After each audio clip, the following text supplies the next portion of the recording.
How's it going, folks? CR here, and I was watching a video that Jinx put up a little while back. It's a response to Chick Mick, and looked over some of the comments and stuff, and looked over Chick Micken's response, and saw Jinx's video, and I kind of want to respond on this a little bit, put my take. I guess I'm going to start off with the easiest one here. Mr. Adolf Hitler, dude. There are two things I got to say, man. First off, when your tag is Mr. Adolf Hitler and your avatar is a picture of Adolf Hitler, I don't think it's makes much sense for you to go around and calling anybody a bootlicker. I'm just saying that, because in Nazi Germany, bootlicking was a way of life. So, I mean, I don't see how you can get much more bootlicking than Nazi Germany. I'm just going to throw that out there, man. Second, when you're going in the comments saying, well, Jinx didn't really respond to you, and you want ironclad authoritarianism. Well, here, I've offered you a chance to tell me your beliefs, so that way I can hear them from you, and that way you can't accuse anybody else of misrepresenting them. But if you're not going to do that, and all I got to go off of is, what I've got there, which seems to be that, you seem to believe in ironclad authoritarianism. Which, I mean, dude, who in their right mind would want to live in a society like that? Being ruled over, having no freedom. It just doesn't seem like the life I or many people would want to live. In fact, I know a few people that have escaped ironclad authoritarianism. They don't want to go back. Just suffice to say that. But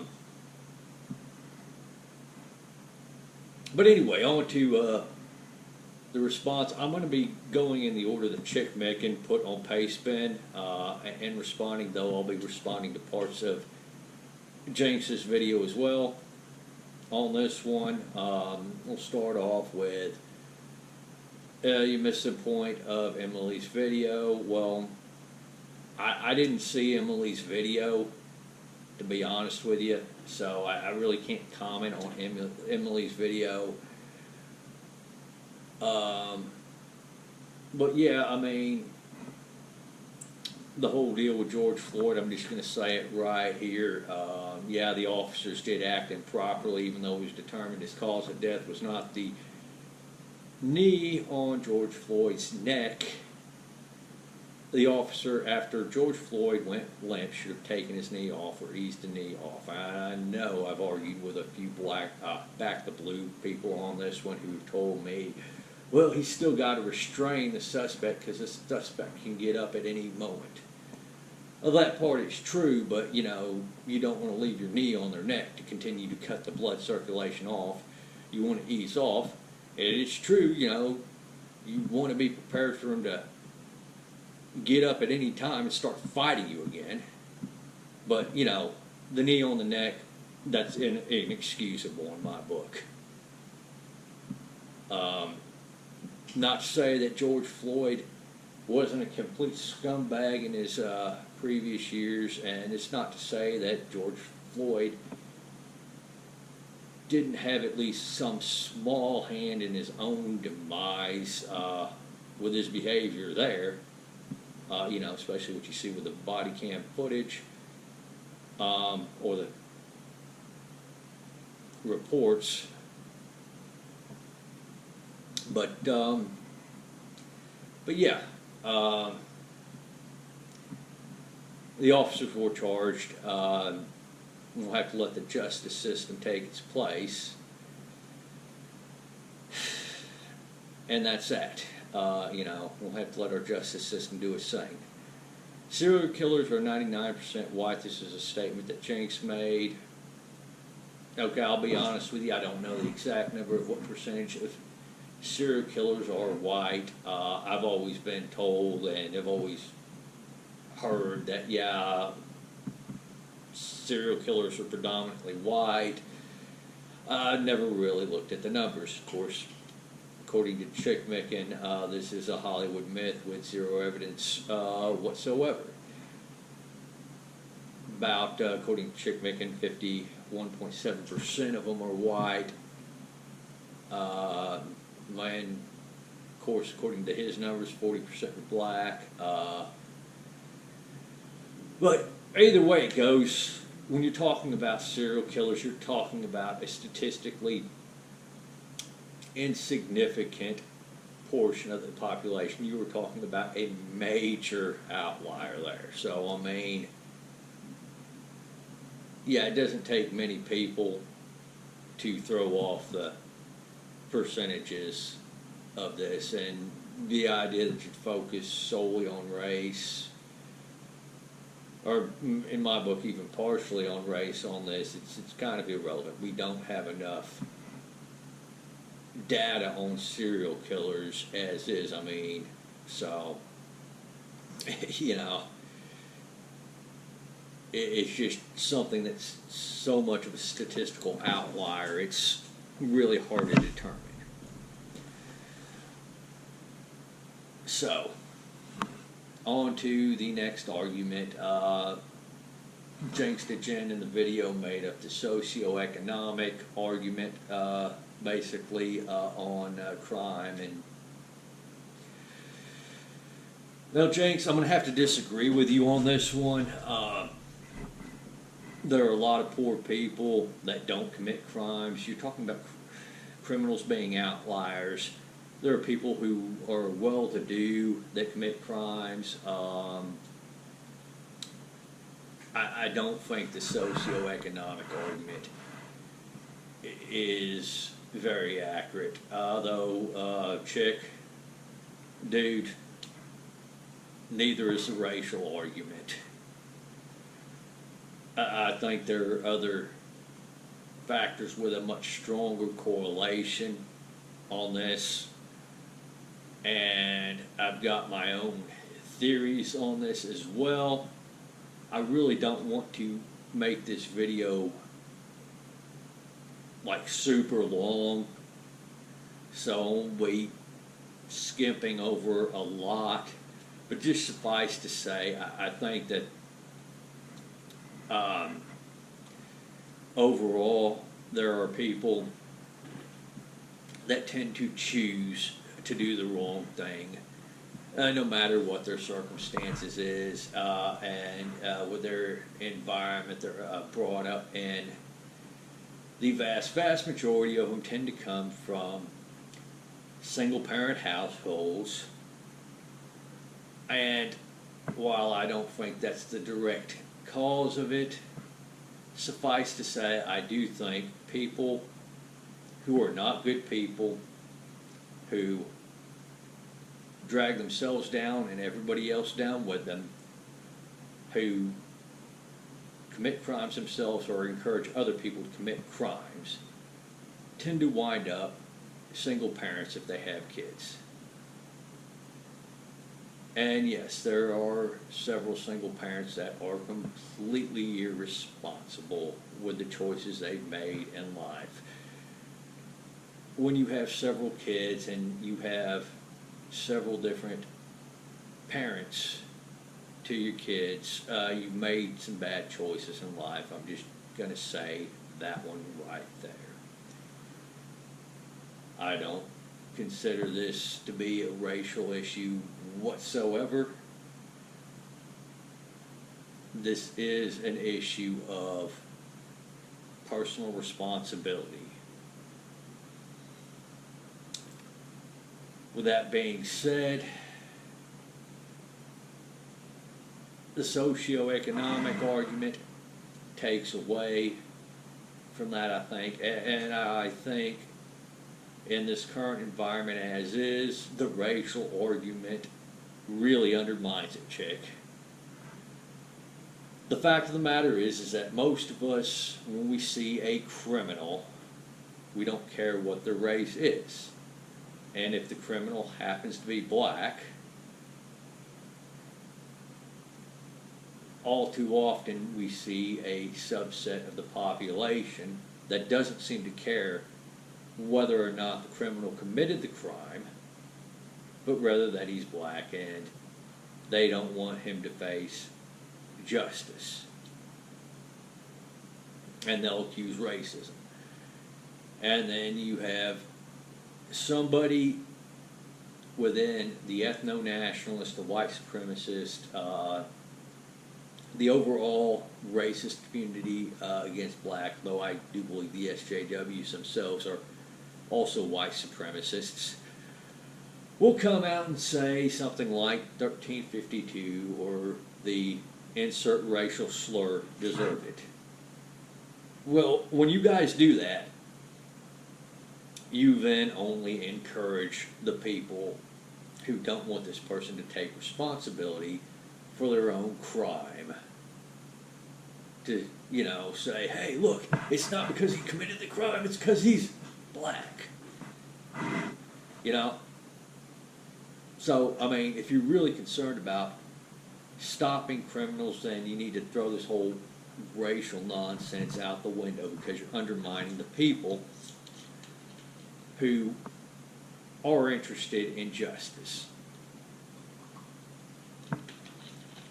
Just plain and simple. I'm going to actually add to that part in a little bit, but I want to get on to your next point. He said you never accused Bezos or the Rockefellers of being a part of that tribe.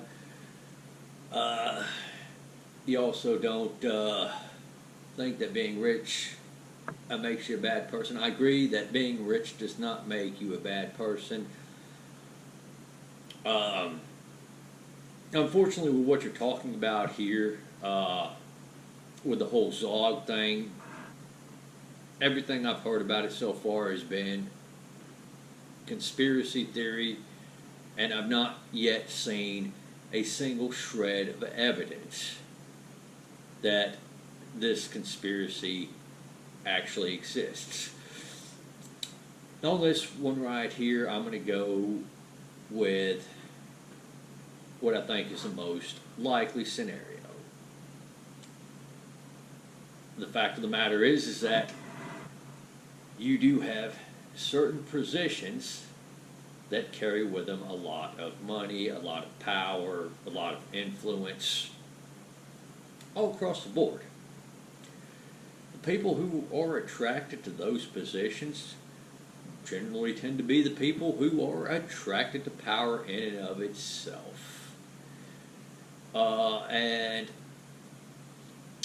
quite frankly, I'm not happy with the amount of freedom that's been lost, the amount of corruption that's been going on. I am completely not happy about that either. I don't think this is a conspiracy. I think it's just the way things tend to go. As a society grows, you have the people who are searching for power. They get more and more power, and they're doing whatever they can to use that power, gain more power, and protect the power they have. Meanwhile, as that free society became prosperous, you have people who have a rather comfortable lifestyle, and they tend to be more interested in what's going on around them directly. They don't care about the stuff that they don't perceive to affect them directly. And they let these people get power and continue to build upon that power. But let's entertain this idea of Zog real quick. Entertain, not accept. So you have a bunch of Jewish people in the upper rungs of society manipulating things, trying to control society, trying to take away everyone's way of life for their own benefit. Does it matter that they're Jewish?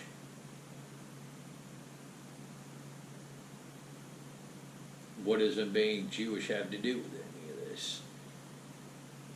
There are a lot of Jewish people that aren't in that inner circle.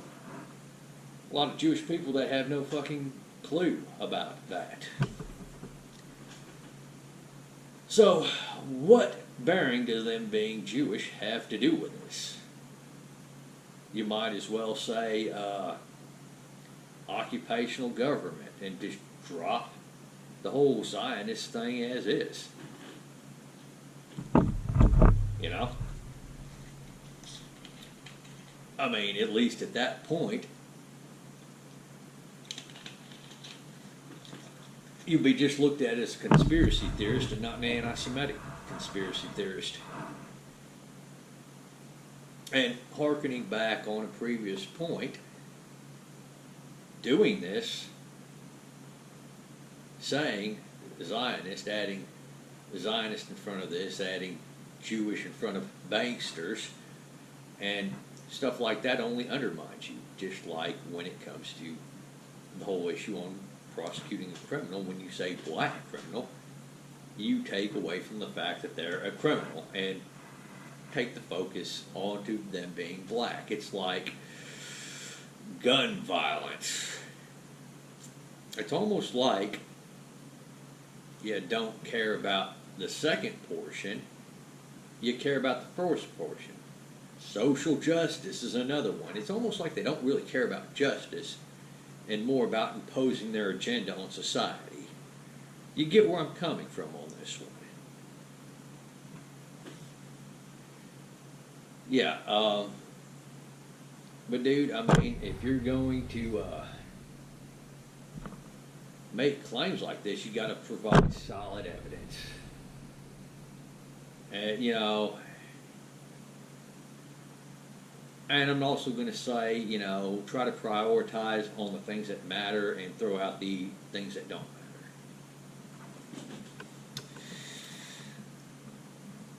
matter. On the original religion of whites is paganism. Well, yeah, when you get into the Nordic regions, that's their original religion, quite frankly.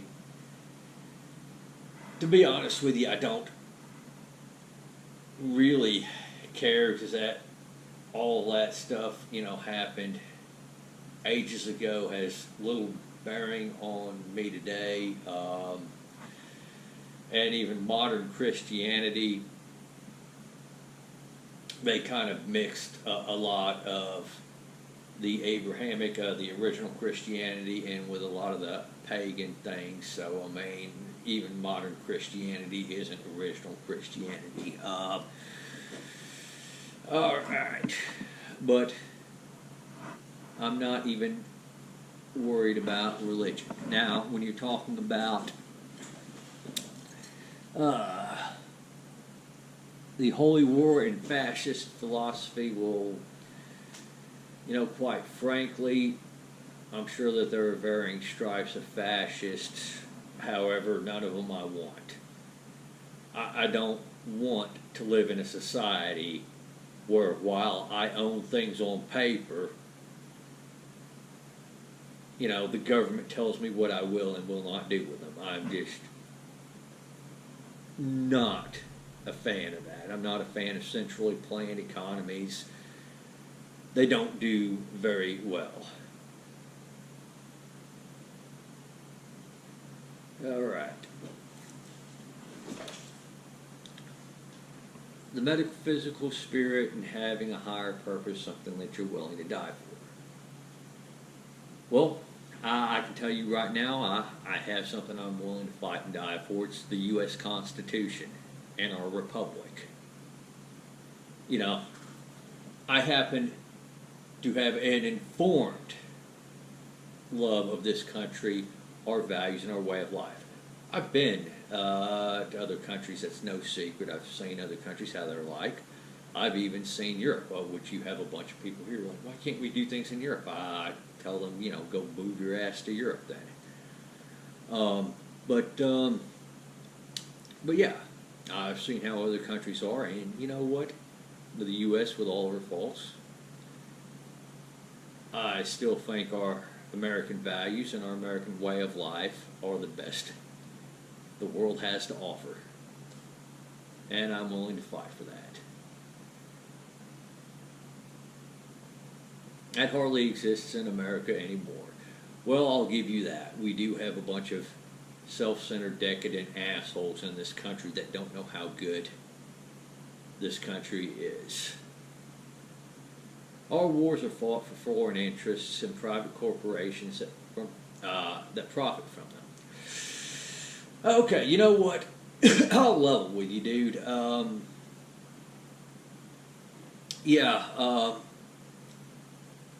We have been in a lot of conflict overseas.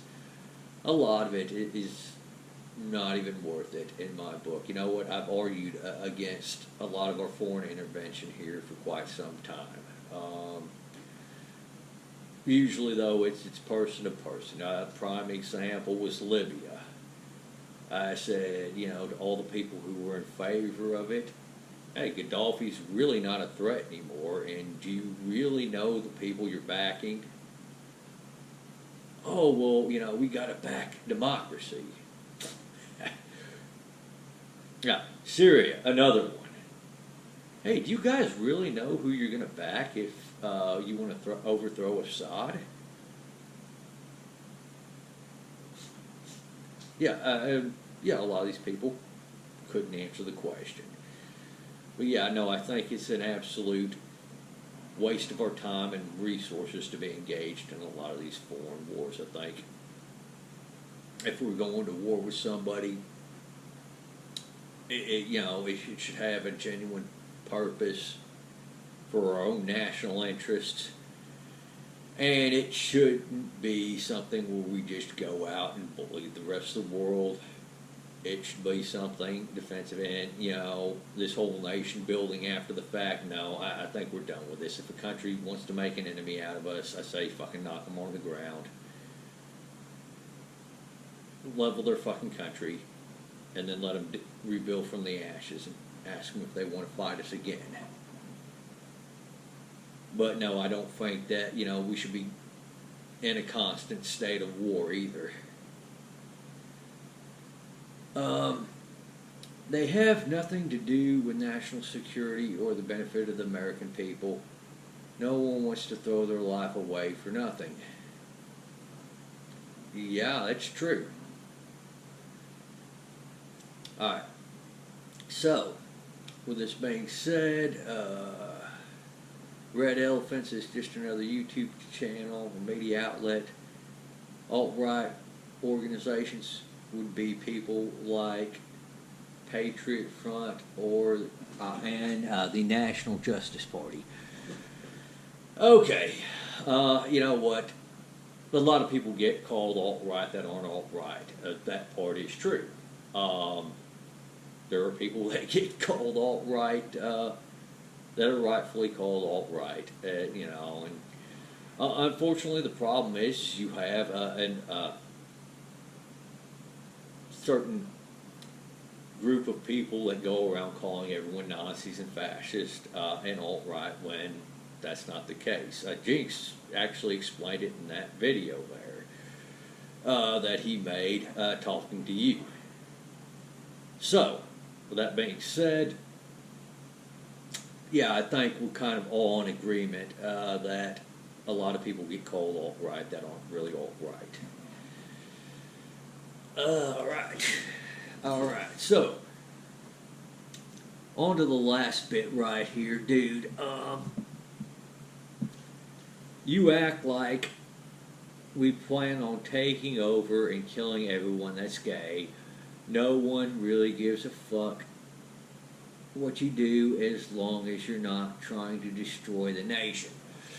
Alright, so, I know Drinks addressed that in the beginning of the video. I think, Chick, that you already kind of understand this. I would hope so. But the fact of the matter is you don't get to choose whether or not you're homosexual. I mean, it's not like Jinx got to choose to be homosexual. It's not like, you know, it's any sort of special benefit for him.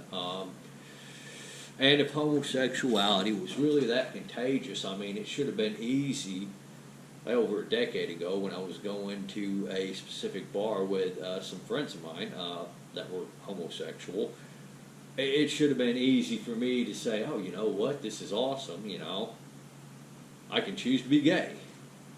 Yeah, but guess what? It wasn't the case, now was it? No, you don't get to choose to be homosexual any more than you choose to be straight. But that statement right there, do you even listen to what you're saying? You know, if I was homosexual right now, that statement would give me cause for concern. And here's why.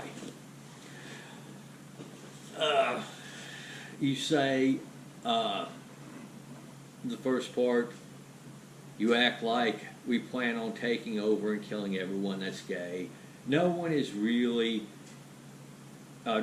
gives a fuck as long as you're not trying to destroy the nation. What you've done there is you've taken a concern that Jinx has, that you guys are against homosexuality,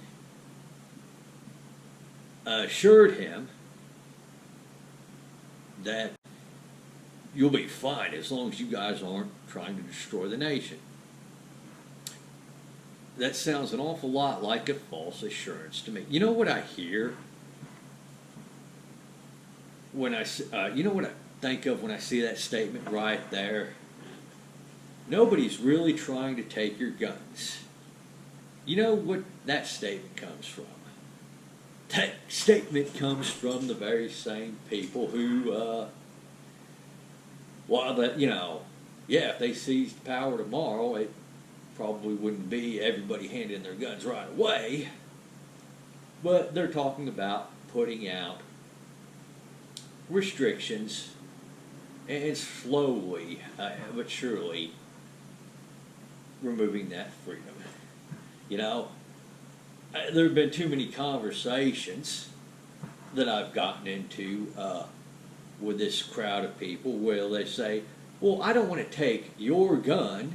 But then you look at the groups they support, the policies they support, the politicians' platforms that they vote for. And, you know, one of the common themes is, well, hey, they want to make rifles like my FAL illegal. You know, and I got a bunch of rifles that they want to make illegal. They want to further place more restrictions on law-abiding citizens. They've got this new thing, red flag. Well, I shouldn't really say new thing, but you know, it's something that's come out over the last decade. Red flag laws, where they want to be able to take you to court without you even being there and decide, at that point, are you a dangerous person? And if they can't prove beyond a reasonable doubt that, if they can prove beyond a reasonable doubt that, I should say, unless they prove beyond a reasonable doubt with no defense that you are not a dangerous person, judge orders that red flag, and of course, law enforcement show up and confiscate your firearms. I mean, you got things like that. So, my deal is on this one is, chick, please do tell everybody, well, at least tell me and Jinx, what exactly do you mean by as long as you're not trying to destroy the nation? Because I'm curious to know what you mean by that. I mean, how are homosexual people going to destroy the nation? I'm sorry, that does need a lot more clarification. All right, then we go on. We don't want to be ethnically cleansed. Well, yeah, no, you know what? I don't think anybody wants to be ethnically cleansed. I think you could probably bring this up to me, Jinx, and a lot of people. But you can ask the question: do you think people should be killed because they're white? You think people should be removed from society because they're white? And a lot of people are going to say no. Now, granted, you do have one or two assholes, more than one or two, but you have significant size of the population, or a significant portion of the population, that does sit there and say fuck white people. But again, as I say, they're not a vast majority, and the best response you can give these people is not to turn into the very thing they claim they're white genocide for, so to speak.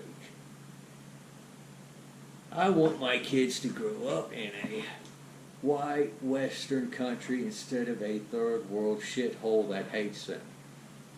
Okay, well, dude, I want my kids to grow up in a country like the U.S., a prosperous country that, is free. I don't want my kids growing up in a third world shithole that hates them either. Of course, I don't have any kids, but you get the fact that I agree with you on that one. The whole thing about it has to be white. I mean, what do you mean by that? How are you going to turn the U.S. into a white nation? I mean, are you going to kick out all the blacks, Hispanics, Orientals, and so on and so forth that have been here for generations, who are citizens who've been here for generations? I mean, what is your plan on this one? And I don't see how you can do it without violating somebody else's rights, which that I'm 100% against. I don't care what their race is. People should not be discriminated against based on their race. Sorry, I'm not going to stand by you on that one. That's where you lose me. This is where you lose a lot of other people here. And I'll tell you, if you want to live in a white-only area,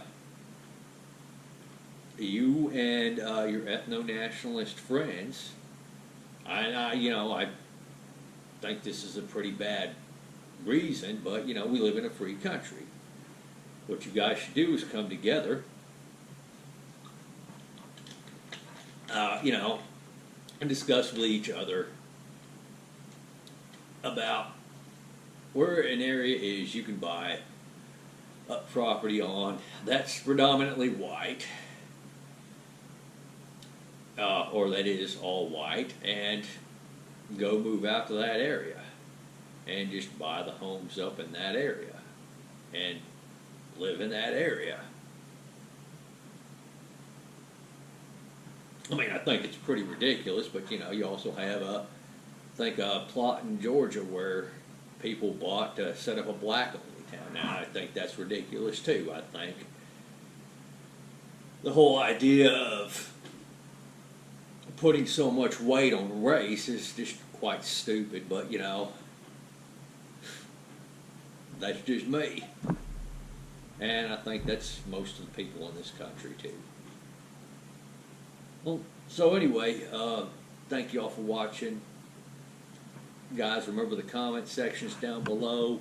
Y'all take it easy out there and have a great day.